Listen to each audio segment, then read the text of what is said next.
The Eskimo bowline, also known as the Cossack note or the anti-bowline, is a common fixed loop used in Russia.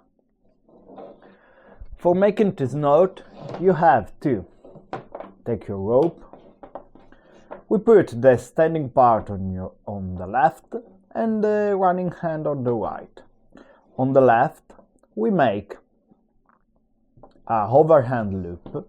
That means that the running hand stays over the standing part. Then we take the running hand and we put the running hand inside the overhand loop. This loop not from under, but from above.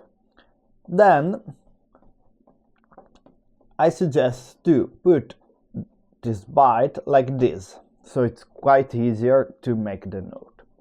Then we take the running hand, we turn around this bite, not the standing part, and we put it back in the ring underneath, like this.